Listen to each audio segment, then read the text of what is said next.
SC और ST act को कोई छू नहीं सकता है जो बाबा साहब अम्बेडकर ने बनाया। मंडल कमीशन का रिपोर्ट 1979 में आया, लेकिन आरक्षण लागू नहीं हुआ क्योंकि कांग्रेस बैठी थी। सरदार अटल बिहारी वाजपेयी और आडवाणी जी ने कहा कि हम मंडल कमीशन के साथ जाएंगे और इस देश में आरक्षण लागू हुआ। बिहार की बहनों को इतना आत्मनिर्भर बनाना है कि बिहार में रोजगार की पूरी व्यवस्था बिहार के महिला और एससी समाज के लोग कर पाएंगे। पहले 20,000 रुपया देंगे, फिर 40,000 रुपया देंगे, कि लगातार वो काम में लगी रहे।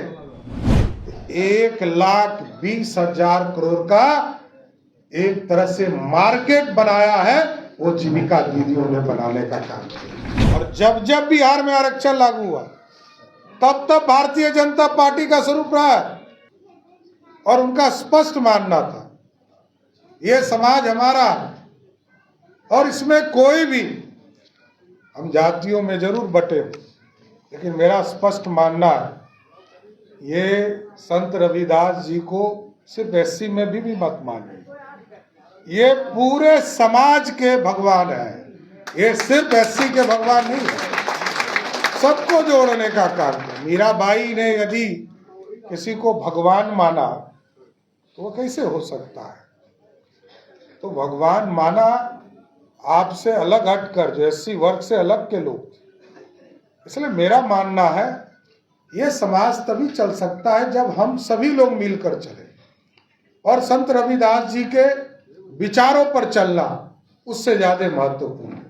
वो क्या चाहते थे? भारत का की समृद्धि, भारत आर्थिक रूप से खड़ा हो, सामाजिक तौर पर खड़ा हो और भेदभाव खत्म हो जाए। हम लोग जब 2025 में एक अभियान हम लोगों ने शुरू किया बाबा साहब भीमराव अम्बेडकर की जयंती पर, अम्बेडकर समग्र योजना, तो जब एससी टोले में लोग जाते थे, महादलित टोले में, दलित टोले में लोग जाते थे, उनको फर्क बुझाता था। आदरणीय प्रधानमंत्री जी और मुख्यमंत्री जी का साफ निर्देश था, जो वंचित वर्ग है उनको क्या चाहिए इसकी चिंता करो।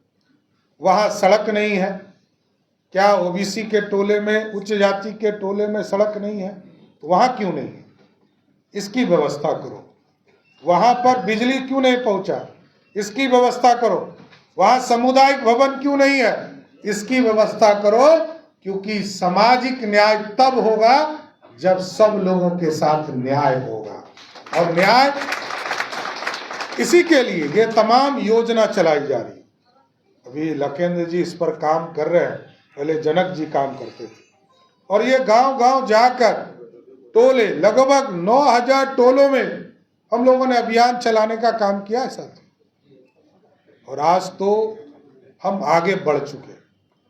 और आप सोचिए, जब हम लोग महिलाओं के बीच में संवाद करा रहे थे तो खास करके दलित टोले से, महादलित टोले से ये सूचना आती थी कि हम गरीब हैं, हमको बिजली बिल देने का पैसा नहीं है।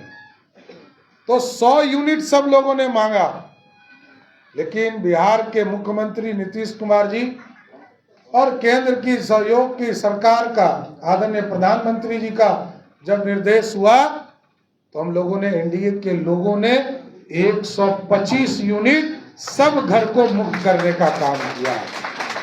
और आज आप देख रहे हो 9,000 टोलों में बिहार की लगभग 20% की आबादी रहती है, और 20% की आबादी में मैं आपको जरूर आश्वस्त करता हूं कि बिहार के दलित समाज के 20% की आबादी में से 19% से अधिक जो है, 19% से अधिक जो है, सबका बिजली बिल सरकार ने मुफ्त करने का काम किया। लोग कहते थे वृद्धा पेंशन नहीं मिल रहा, और मिलता था तो छोटा सा राशि मिलता था, चिंता थी।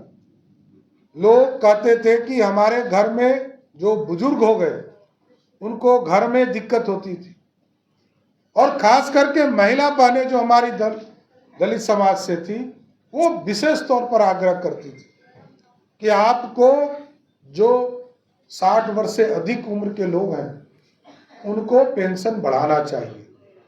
और आज बड़ा गर्व से मैं कह सकता हूं कि जहां 1,06,00,000 लोग थे, आज पिछले 1 साल में वो बढ़कर 1,14,00,000 हो गए, जिनको सीधा 1,100 रुपया अकाउंट में जाता है। पहले क्या था, कांग्रेस पार्टी की सरकार कहती थी कि दिल्ली से पैसा चलता है, 100 रुपया भेजते हैं, और फतुआ के गांव पहुंचते पहुंचते वो पैसा 100 रुपया से 15 रुपया हो जाता था। लेकिन ये मोदी जी की सरकार है साथियों, नीतीश कुमार की सरकार है। आज डिजिटल पूरी तरह व्यवस्था खड़ा हो गया, और ये पूरी तरह लोग पूछते थे कि जनधन अकाउंट क्यों खुलवा रहे हो, गरीबों का अकाउंट क्यों खुला रहे हो। यही है, ये व्यवस्था है। जहां 100 रुपया में 15 रुपया आपके घर तक पहुंचता था, आज मोदी जी दिल्ली से भेजते हैं, नीतीश जी पटना से 100 रुपया भेजते हैं, 100 का 100 रुपया आपके घर तक पहुंचने का काम करते हैं। कोई कमीशन का कंसेप्ट नहीं रह गया। आज व्यवस्था बदली, आज आम लोगों की चिंता हुई। हम लोगों ने व्यवस्था शुरू किया कि महिलाओं को बढ़ाना, 1,56,00,000 परिवार को सीधे उसके अकाउंट में 10-10 हजार रुपया जब दिया गया, तो कई लोगों को, अभी हम समृद्धि यात्रा में घूम रहे हैं, तो कई महिलाएं मिलती हैं जो ये कहती हैं कि हमने बकरी खरीदा है, हमने सिलाई मशीन खरीदा है, हम एक छोटा दुकान चला रहे हैं, और हम अपने परिवार को सजाने का काम कर रहे हैं और आपको स्वस्थ करते हैं। साथियों, एक एक वर्ग, चाहे वो कोई भी गरीब हो, बिहार की बहनों को इतना आत्मनिर्भर बनाना है कि बिहार में रोजगार की पूरी व्यवस्था बिहार के महिला और एससी समाज के लोग कर पाएंगे, इसमें कहीं दो मत नहीं। और तो अब तो उसमें 2 लाख तक की राशि देनी है, और इसलिए हम लोगों ने कहा कि उसको पहले 20,000 रुपया देंगे, फिर 40,000 रुपया देंगे, कि लगातार वो काम में लगी रहे। और आप समझिए, जिस बिहार में जीविका के माध्यम से बिहार में 5,000 करोड़ का भी एक तरह से खर्चा नहीं होता था, बिहार का मार्केट 5,000 करोड़ का भी नहीं था। आज आपको जानकर खुशी होगी कि सिर्फ महिला बहनों को बिहार में आप देखिएगा, 1,20,000 करोड़ का एक तरह से मार्केट बनाया है, वो जीविका दीदियों ने बनाने का काम किया। इसलिए साथियों, मेरा स्पष्ट मानना, हम सबके साथ सबके विकास की बात करते हैं। और ठीक कहा लखेंद्र जी ने, लोग कहते हैं कि भारतीय जनता पार्टी आरक्षण विरोधी पार्टी है। मैं प्रश्न करना चाहता हूं, 1950 में कानून लागू हो रहा था दादा, और तब बाबा साहब भीमराव अंबेडकर कानून बना रहे थे, और पंडित नेहरू उसका विरोध कर रहे थे। और पंडित नेहरू ने चिट्ठी लिखा सभी मुख्यमंत्रियों को, इसका विरोध करो। लेकिन डॉक्टर श्यामा प्रसाद मुखर्जी भीमराव अंबेडकर पर पीठ पर खड़े थे और कहा आगे बढ़ो। आज देश में लोकसभा में, विधानसभा में आरक्षण मिलता है साथियों, और जब जब बिहार में आरक्षण लागू हुआ, तब तब भारतीय जनता पार्टी का स्वरूप रहा है। कोई गलतफहमी निकाल दे साथियों, मैं तो कहता हूं 1977 में जब बिहार में ओबीसी अति पिछड़े समाज को, महिलाओं को आरक्षण दिया जा रहा था, तब भी कर्पूरी ठाकुर जी के पीठ पर सरदे कैलाशपति मिश्र खड़े थे, तब बिहार में आरक्षण लागू हुआ। लोग, बिहार समृद्ध हो, भारत समृद्ध हो, इसमें आपके बिना कुछ नहीं हो सकता। आप जब तक नहीं आगे बढ़ेंगे, तब तक ये भारत नहीं बढ़ सकता। और ये भारत की समृद्धि आप ही के प्रतीक पर होगा।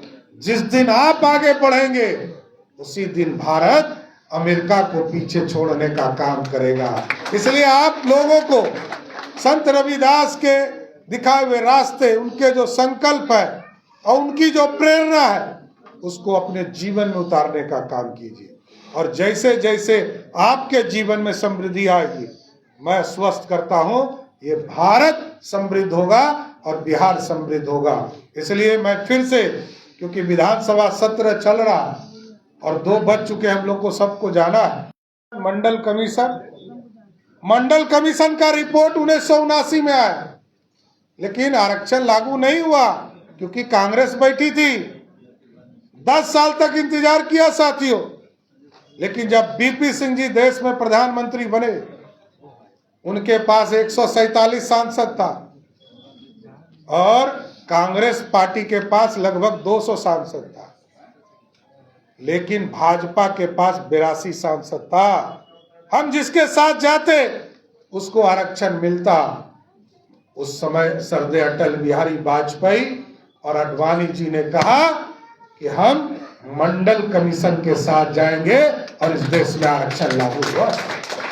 और जब जब SC ST एट्रोसिटी एक्ट पर वार होता है साथ, मोदी जी खड़ा हो जाते हैं आगे में आके।